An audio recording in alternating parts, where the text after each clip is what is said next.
Halo guys, welcome back to my channel again with me. Balik lagi bersama channel Aksara Hitam dengan saya Olga Dimas yang akan menemani Anda dalam perbincangan tentang hukum kali ini.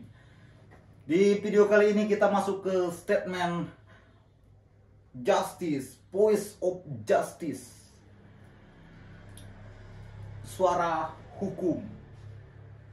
Sebelum kita lanjut ke topik pembahasannya, teman-teman jangan lupa bantu dulu like, komen, dan subscribe channel ini. Dinyalakan juga lonceng notifikasinya agar teman-teman tidak ketinggalan video-video terbaru dari Aksara Hitam.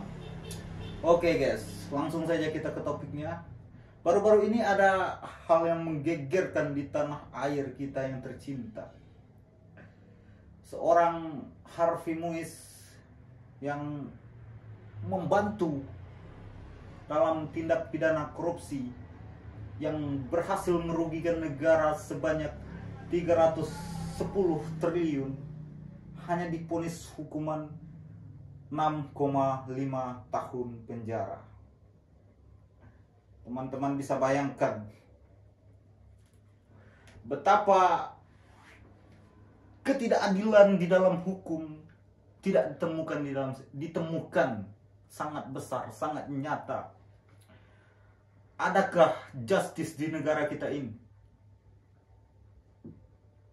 Adakah kebenaran di dalam negara ini? Dan kita sudah lihat, jika betul-betul ini putus setelah diajukan banding dan hukumannya tetap bertahan atau mangkrak di 6,5 tahun, kita harus menyuarakan tidak percaya terhadap hukum di Indonesia. Kita tidak percaya terhadap pemerintahan Prabowo Subianto. Tapi tenang saja guys, Pak Prabowo sudah angkat bicara soal ini. Dia bilang minimal 50 tahun itu. Dan saya sepakat untuk hukuman bagi para koruptor ini dimiskinkan. Minimal dimiskinkan atau tidak di atas 1 triliun itu harus dihukum mati, supaya kita bisa menyaksikan banyak orang yang mencuri, melakukan penipuan itu hukumannya berat, lebih dari 10 tahun.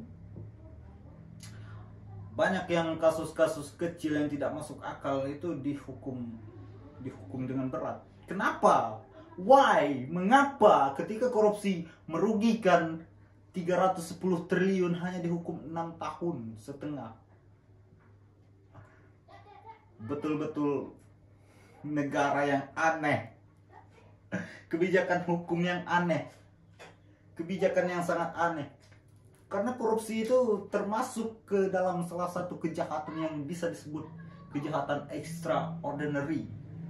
Teman-teman semua yang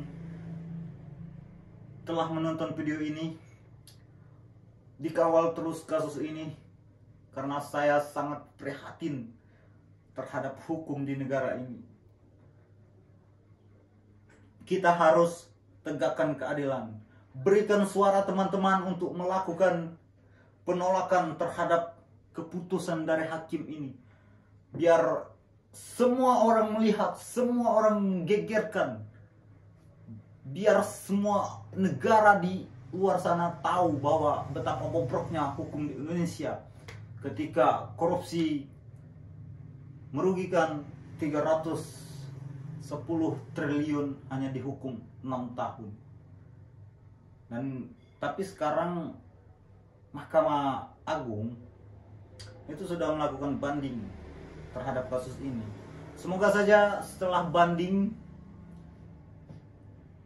kita bisa menemukan titik terang dan pelaku-pelaku korupsi itu dihukum dengan seberat-beratnya sesuai dengan aturan perundang-undang yang menyatakan soal kejahatan extraordinary itu harus dihukum seberat-beratnya.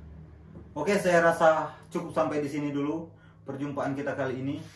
Ingatkan teman-teman, kawal terus kasus ini, jangan sampai tertimbun. Suarakan terus suara-suara keadilan, karena hanya kita warga negara yang bisa menghancurkan hegemoni para penguasa, Suarakan terus suara-suara kebenaran. Salam literasi, salam akal sehat by Aksara Hitam. See you next video.